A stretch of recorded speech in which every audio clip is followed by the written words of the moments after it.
हिंदुओं के पूजा पाठ को पाखंड बताने वाले मुस्लिमों को खुश करने के लिए तजिया की पूजा कर रहे नेता प्रतिपक्ष विजय कुमार सिन्हा ने राबड़ी देवी को बुर्का पहनने की सलाह दी है। आगे इसी रिपोर्ट के अंत में देखना ना भूले। वहीं यूपी के मुसलमान अपने घर बेचने को क्यों मजबूर हो रहे हैं, आगे हम आपको इसी रिपोर्ट में बताने जा रहे हैं। बीजेपी के शासनकाल में मुसलमान डरे हुए हैं। योगी आदित्यनाथ से उन्हें डर लग रहा है और 40 मुसलमानों ने अपने घरों के आगे यह मकान बिकाऊ है का पोस्टर लगा दिया है। इसके बाद पूरे उत्तर प्रदेश में हड़कंप मचा हुआ है और हम आपको आगे पूरी बात बताने जा रहे हैं कि आखिर मुसलमानों को डर क्यों लग रहा है और अपना घर बेचकर दूसरे राज्यों में क्यों बसना चाहते हैं।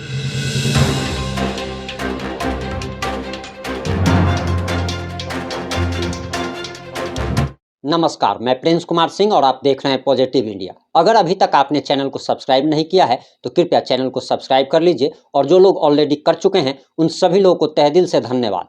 अब आते हैं मुद्दे पे। दरअसल मुद्दा यही है कि उत्तर प्रदेश के मुसलमान योगी आदित्यनाथ से डरे हुए हैं और इस डर का कारण क्या है वो हम आपको बताने जा रहे हैं। दरअसल अभी सावन को लेकर कांवड़ यात्रा निकल रही है, यूपी में कांवड़ यात्रा निकल रही है और लोग बाबा भोलेनाथ की नगरी बनारस जाकर जल अर्पण करते हैं। वहीं आपको बताते चले कि कांवड़ यात्रा के दौरान ही पत्थरबाजी हुई, फायरिंग हुई और लाठीचार्ज की नौबत आ गई। यह घटना उत्तर प्रदेश के बरेली के जोगी नवादा की है, जहां पर कांवड़ यात्रा निकल रही थी और कांवड़ यात्रा में कुछ असामाजिक तत्व शामिल हो जाते हैं। वो फायरिंग कर देते हैं और इसके बाद पत्थरबाजी शुरू हो जाती है और पत्थरबाजी के बाद वहां के एसएसपी और डीएम लाठीचार्ज का आदेश जारी कर देते हैं, जिसके बाद कांवड़ियों पर लाठीचार्ज की जाती है और इसको लेकर भारी तनाव फैल जाता है। वहीं आपको बताते चले कि जैसे ही योगी आदित्यनाथ को कांवड़ियों पर लाठीचार्ज की खबर मिलती है, वैसे ही बरेली के एसएसपी का तत्काल प्रभाव से ट्रांसफर कर दिया जाता है। ये पूरा हो हंगामा क्यों मचा हुआ है, जरा उसे भी जरा समझ लीजिए। बताया जा रहा कि जोगी नवादा से जहां से कांवड़ यात्रा गुजर रही थी वो मुसलमानों का एरिया है और मुसलमान चाहते थे कि उनके क्षेत्र से कांवड़ यात्रा ना निकाली जाए और ना ही डीजे बजाया जाए। लेकिन कांवड़िए जो है उसी क्षेत्र से कांवड़ यात्रा निकालने पर अड़े हुए थे, डीजे बजाने पर अड़े हुए थे। इसके बाद प्रशासन ने दोनों समुदायों के बीच एक समझौता कराया, जिसमें कहा गया कि दरअसल कांवड़ यात्रा तो निकलेगी लेकिन डीजे नहीं बजेगा। लेकिन इस समझौते का उल्लंघन बताया जा रहा कि कांवड़ियों द्वारा किया गया और कांवड़िए जो हैं वे डीजे बजाने पे अड़े हुए थे और उन्होंने डीजे बजाना शुरू कर दिया, जिसके बाद जमकर पत्थरबाजी हुई है और इस मामले में 5 से 7 लोगों की गिरफ्तारी भी हो गई है। वहीं आपको बताते चले कि एसएसपी ने कांवड़ियों पर, हिंदू कांवड़ियों पर लाठीचार्ज कराया था। इससे योगी आदित्यनाथ सख्त नाराज हो गए और जैसे ही इस घटना की जानकारी उनको मिलती है,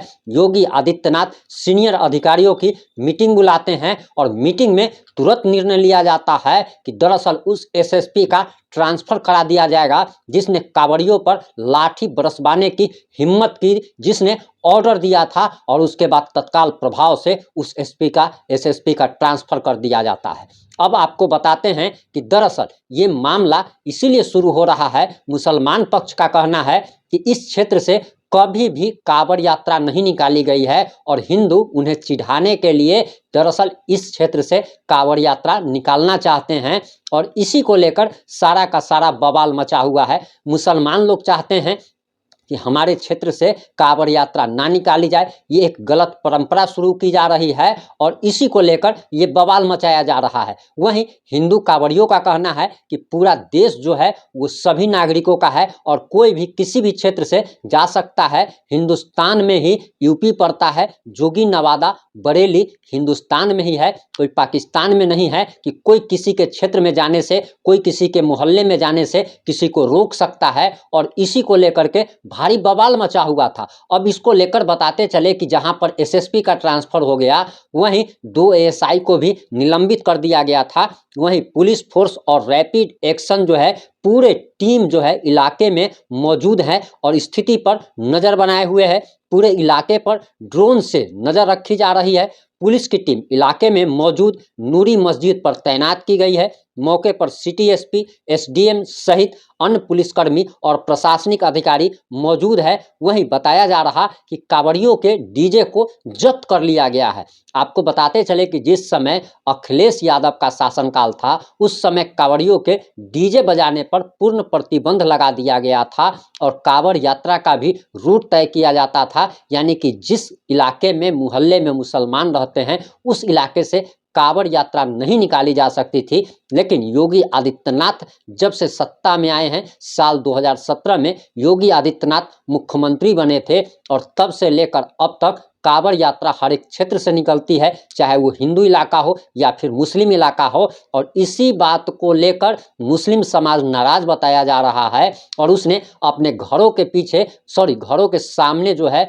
वो यह मकान बिकाऊ है का पोस्टर लगा दिया है। आप हमारे पीछे देख सकते हैं कि कैसे कैसे पोस्टर लगाए गए हैं। नहीं, आपको बताते चले कि दरअसल इस घटना के बाद दोनों पक्षों में तनाव का माहौल बना हुआ है और दोनों पक्ष में से कोई भी पक्ष मानने को राजी नहीं है। जहां हिंदू कांवड़िए डीजे बजाने पर अड़े हुए हैं, उसी इलाके से कांवड़ यात्रा निकालने पर अड़े हुए हैं। वहीं मुसलमान का कहना है कि इस इलाके से कांवड़ यात्रा नहीं निकाली जा सकती। आपको बताते चले कि फिर से रविवार को कांवड़ यात्रा निकाली जानी है और हिंदू कांवड़ियों ने यह घोषणा कर दी है कि कांवड़ यात्रा निकलेगी तो इसी क्षेत्र से निकलेगी और इसी को लेकर दोनों पक्षों में तनाव बढ़ा हुआ है और इसको लेकर भारी संख्या में पुलिस बल और रैपिड एक्शन फोर्स की तैनाती की गई है, जो कि दोनों समुदायों के हरकत पर आप कह सकते हैं एक्टिविटी पर नज़र बना करके रखे हुए हैं।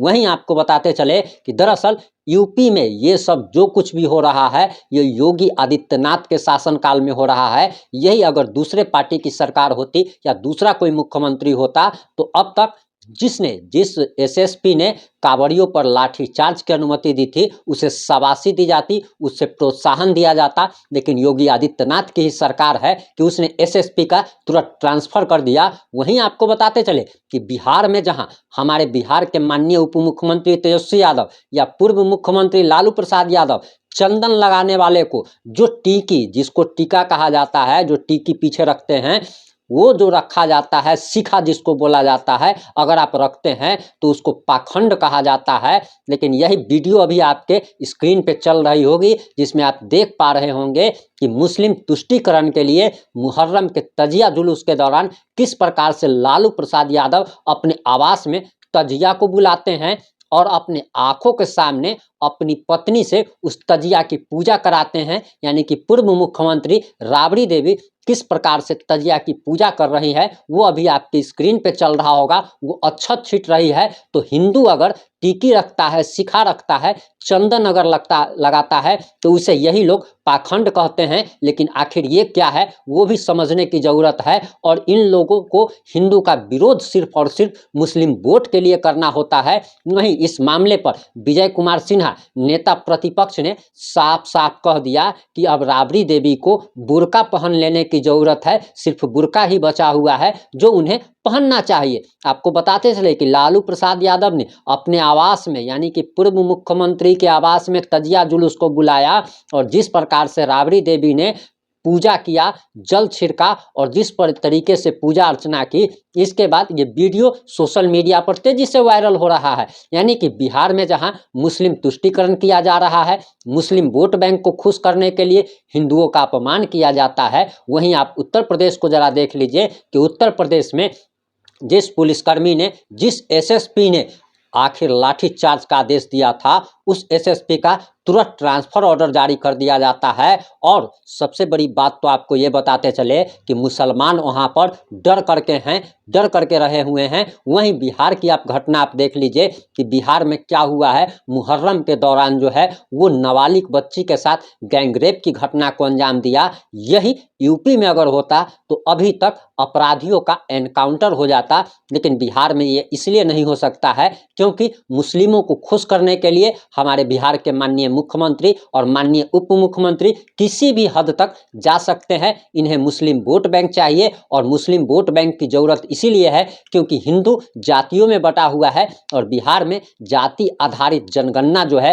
वो इसीलिए कराई जा रही है ताकि बिहारियों को जातियों में बांटा जा सके। वहीं आपको बताते चले कि यूपी के मुसलमानों का कहना है कि ये जो गलत परंपरा जो शुरू की गई है, योगी के राज में ये लोग नहीं रह सकते हैं, बीजेपी के शासनकाल वाले शासित राज्यों में ये लोग नहीं रह सकते हैं, ये अपना मकान बेच करके दूसरे राज्यों में बसना चाहते हैं। वहीं आपको बताते चले कि हिंदू कांवड़ियों का कहना है कि इन्हें मकान बेच करके अपने पाकिस्तान चले जाना चाहिए। वहीं कुछ हिंदुओं का तो यहाँ तक कहना है कि जब देश का बंटवारा धर्म के आधार पर हो चुका था और धर्म के आधार पर बंटवारा हुआ था, तब ये लोग यहाँ पर क्यों रह गए जब इनको हिस्सा अपना दे दिया गया। इसके बाद इन्हें अपने देश पाकिस्तान चले जाना चाहिए। इस मुद्दे पर आपकी क्या राय है, आपकी क्या प्रतिक्रिया है? आप अपनी प्रतिक्रिया कमेंट बॉक्स में जरूर दीजिएगा। जुड़े रहें हमारे साथ। जय हिंद, जय भारत, जय जय बिहार।